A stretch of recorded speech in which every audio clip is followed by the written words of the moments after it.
both in the wrestling business and also in the construction and some of the land development. You had some adversity around some of the partnerships that you had, and I've had that similar type experience too in the past. You know, they can be successful and they can be tough. What do you think makes a good partner? Well, again, I think it's not different than what makes a good marriage. Both have to contribute. Both have to know that you can't get your way all the time. And you have to be willing, I think, to say, well, I don't think he or she is right, but it won't hurt to do it their way. And if they're right, good. And if they're not right, then we'll do it my way and see if that's right. It has to be, again, the politics of business. You know, if you're going to be a good congressman or senator, you've got to be willing to compromise. Right. Only if your name is Putin can you get by with not sharing opinions or authorities. And I just think that's the most important part of it. You mentioned Vince McMahon and WWE, and they called you to come take a look at the business, and the Von Erichs called you to come look at Texas. They were looking for you to be a partner, but several companies were calling you on a consultative basis, and I noticed in the book you always approach those situations very slowly and apprehensively, and so I was just kind of curious, what created that reluctance on your part to go in as a consultant on a real slow, reluctant basis? Well, mostly I wanted to find out the personality of the people involved. You know, the old story of the king riding down the street on his horse naked. Not many kings want to be told you don't have any clothes on. Most executives find it very difficult for somebody to come in and say, the problem with your company is you. That's it. Yeah, that's your job, Tony, to go in and say, you know, you're the one that needs fixing. So I was always reluctant and took it slow so I could find out, you know, how this person took constructive criticism. Were they really sincere about wanting to improve their lot, or did they want me to come in and confirm the fantasy that it was somebody else's fault? And if I judged that that was the case, I didn't go. Mm-hmm. Because you can't fix something if you're not honest and truthful about it. You know, I think it's also difficult too, is if you're the person who's been in charge and you've created success on your own and you have some principles and ways of doing it, sometimes as a consultant that's difficult because you're not the one actually doing it and executing it. You're trying to provide advice and get that done through another person, which I think is why a lot of people don't really succeed in the consulting business, because it's either they have to be the one in the seat or not. They can't really coach the person in the seat, which is a nice skill set to develop. One of the things I want to talk about though is you created a really successful land development business and a construction company, and we touched on it a little bit earlier. That's not what a lot of people generally talk to you about, which is why I really want to talk to you about it. What got you interested in doing that? You know, when you give your life to a business and that business, because of changes in society, that business ceases to be profitable or possible. And the wrestling business, we were the last territory standing. And I just realized our day of doom was imminent. So I sat around and reflected and thought and prayed. And I don't know you personally enough to know, and I certainly don't want to get off on a religious tangent, but I have always found that if I humbled myself before God and said, I really need help, that something would happen. So I did that. And one day I was walking around my farm and it just hit me. Why don't I sell people a little piece of this paradise so they can build a house? Now, that's a romantic way to say, why don't I put roads and water in the streets? And so I hired a company to do the engineering and lay it out. And then I hired a contractor to start putting it in, and he put in phase one. And after I sold the lots in phase one, I realized, well, I didn't make any money. Now, this is crazy. This land is very valuable. Mm-hmm. So, then I started looking close. And in the construction business, change orders will eat you. And so what I found out is the contractor had come close to doubling his price by saying, Jerry, we didn't know we were going to hit rock here. We didn't know this. We didn't know that. We had a sinkhole here, a million problems. And so I went to another contractor that was a friend of mine in Florida, where he couldn't do the work, and showed him everything. And he said, well, unfortunately, Jerry, you have been taken advantage of, and this is a risk developers run. Maybe you ought to do something different. And I said, no, I enjoy this. It's fun. For phase two of Cumberland Place, I'll just do it myself. So I bought an excavator and a bulldozer, and I went to the back corner of my farm and learned how to use it. And then I hired, who I thought, and he was, a great superintendent that worked for me, that knew the ropes. And I was I followed him around like a puppy dog so that I could learn from him.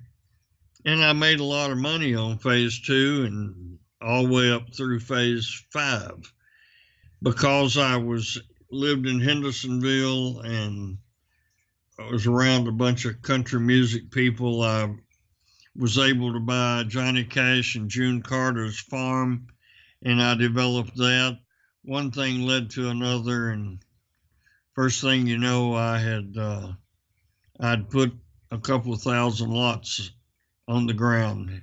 Well, at one point, back in the wrestling business, kind of a mix between the wrestling business and the construction business, you gave your mom a partnership stake in your wrestling business. You had your father-in-law working with you. He moved over into the construction business with you. You had your son, Jeff, in the wrestling business. Your daughter, Jennifer, was a bookkeeper for you. And, of course, you had Deborah that was highly supportive and involved. How did you make family and business work together all those years? Well, Eddie, my father-in-law, is the most unique person, and I have patterned my actions, my interactions with my children after Eddie. Eddie never one time what I'd call interfered. He never volunteered advice. And that is an exceptional person. Now, if I could go to him and ask him, and boy, he would tell me if he thought I was going the wrong direction, but I had to go to him. Well, solicited feedback And my thoughts are always better than unsolicited. There's a lot of people that want to tell you what they've got on their mind, or Yes. most of the time that's for them and not you anyway. That's right. Now, at 75, what I tell everybody that will listen to me is don't have your family involved.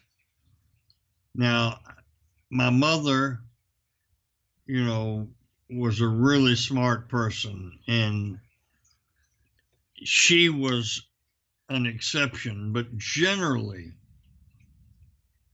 I recommend not doing it, particularly with your children, because your children have their own life to live.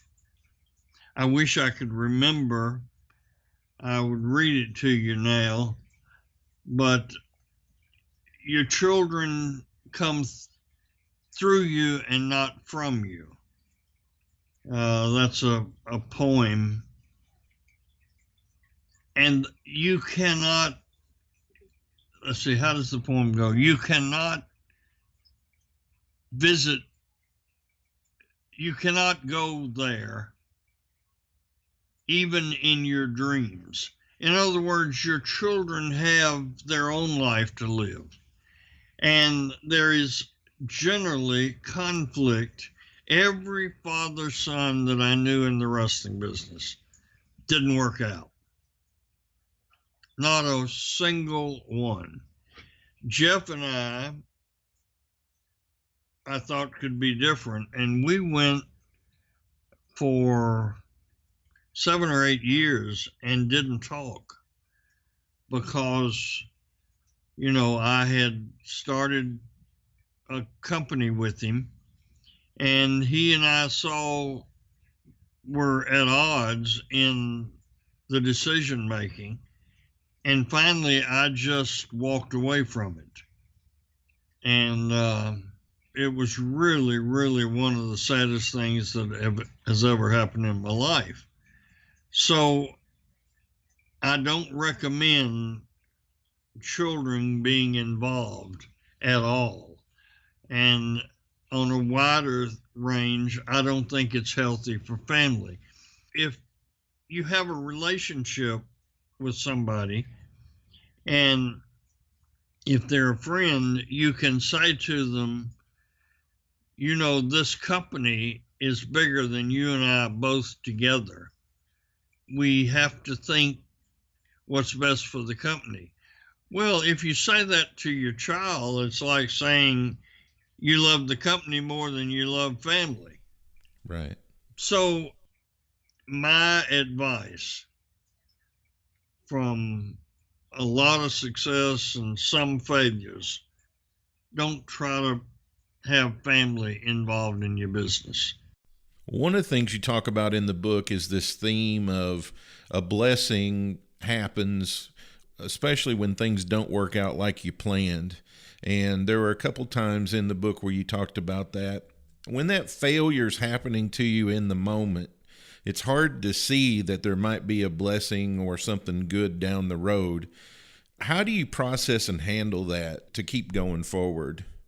In my case, I have to have my faith to know that, God really does look at me as one of his children. And it makes it sometimes, this is funny, or not funny, strange. Sometimes I think it might have been a blessing that my father chose to not have the responsibility of children and family and left, because I was real eager early in life to have a father figure. And, we pray, our Father who art in heaven, but sometimes we really don't think that he really is a father. And I don't mean to sound like a preacher, for goodness sakes. I don't think I could have made it through the hard times without that knowledge that God was not going to let me drown. And if he did, there was a good reason for it. When adversity would come, I would say, and I would hearken back to things, little cliche sayings. Well, God closes one door, he's doing that so that you'll go through the next one that he opens up. And I could not run a business if I didn't have a solid relationship with God. And when I say that, it doesn't mean going to church Sunday and Sunday school and Wednesday prayer meeting. I'm not saying that at all. I'm saying a personal relationship. Right. It's not a religious relationship, a spiritual one. Yes, I started a church in Hendersonville because the elders and the deacons fired my friend, the preacher, and I said, well, shoot, I'll just start my own.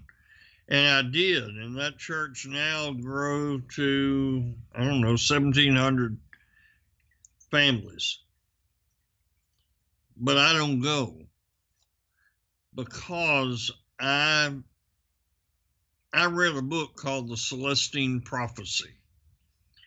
And I guess I'm slow. I had to read it 3 times before I was really enlightened to what it was saying. But it's a book about spirituality, and it was only the second reading that I realized that it wasn't just a story about an adventure, but about spirituality. And that changed my life and was a huge influence that that God is very, very real, and he's very, very active. And sometimes the things that the unanswered prayer is the real blessing.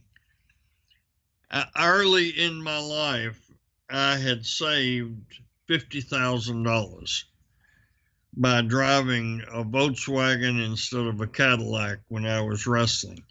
And, never doing drugs or drinking, or just saved my money, working hard.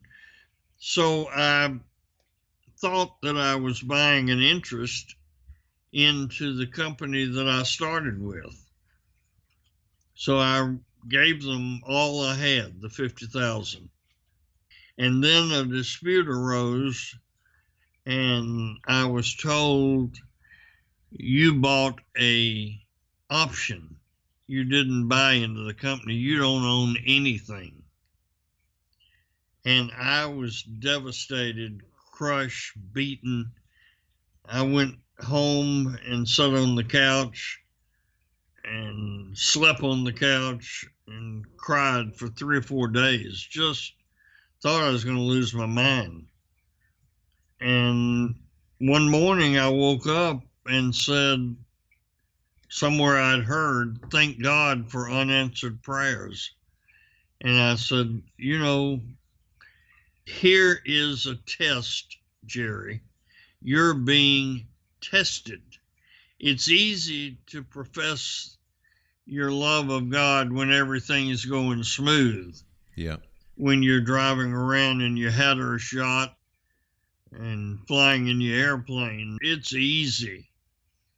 But when you're at the bottom of the well, sometimes it's easy to say, why would you do this to me? So I said, maybe this is for the best. And I got up off the couch and I started my wrestling business from scratch. And I proceeded on faith because I didn't have any money. And I ended up with a business that, profits. It's kind of like the scoreboard in the football game of life. And that incident where I got taken advantage of turned out to be the greatest blessing of my life, because it opened the door to have Jarrett Promotions and make $1 million a year. And that was the foundation for doing everything that you're doing up till today. So, those process events that we have where we feel like we're going through a process, that's exactly what's happening. And if we can look at it that way, we can get through those things and look forward to the good things that are happening on the other side.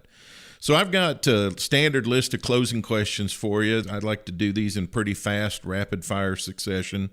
So your answer can be just a word or two on each one of these, and we'll zip through these pretty fast, Jerry. Are you ready? Well, I'm as ready as I think I can be. All right. What's the best memory that immediately comes to mind for you? Waking up after my heart surgery and realizing that I was still alive. Wonderful. What's the number one hero in your life? My grandfather, Papa Wright. I mean, he was a chronic alcoholic, but he's also the one that told me to turn over every rock in the creek. Yep. What's the top value you subscribe to? Oh, top. Boy, these are tough questions. The ability to face reality. I like it. What's the most important person in your life? Deborah, my wife. What's your favorite thing in the whole world? Everything that stirs the emotion, whether it's somebody that sings a song that touches my heart on American Idol. Or you mentioned poetry several times. I'm sure it could be that. Oh, absolutely. Poetry speaks to the heart, and prose speaks to the mind. And I like things that stir the heart. Yeah. What's your favorite food? Oh, I never met a breakfast food I didn't like. One thing that I heard the other day, going back to your comment about the mind and the heart, somebody told me that decisions are made in the mind, but commitment is made in the heart. And I thought that was pretty good. Boy, that is. I'm going to write that down, Tony. I think I know the answer to this one from reading your book, but what's the most beautiful place you've been to? Sanibel Island, Florida. Yep. You had a house there, right? And then you sold it, and now you visit still, don't you? A couple of times a year. Okay. If you could describe success in one word, what would that be? Wow. Reality. People live in a dream world that they create too often. And that just keeps them stuck, right? Yeah. How do you want to be remembered? Lord, I guess as an honest man. Yeah, and I'd say probably the way that you described the way you've treated your children and your grandchildren, right? You want to be remembered for that. Yes. What would be some good advice for a younger Jerry Jarrett? To thine own self be true. What's your favorite sound? Oh, well, that's easy. The waves rolling in on the beach. That nourishes my soul. And I might know the answer to this one too, but I'm just curious, what's the best lesson you've learned? Life is in constant change. Be prepared for it. Don't let it surprise you. I love it. I love it. So the book is called The Best of Times. It's by Jerry Jarrett. If you're a wrestling fan, you're going to automatically love it, but I would recommend it to anybody. One of the best lessons I've learned, and I learned this a long time ago, that if you read autobiographies or if you read biographies, you can learn in just a couple of days things that it took other people 75 years to learn. So it's pretty valuable, and I love to read 5-6 biographies a year, and I really enjoyed reading Jerry's. Jerry, is there anything else you want to say or promote before we wrap up? Yes. Tony, you and I have just met on Twitter, but what I want to tell you is that your tweets resonate in my heart and soul.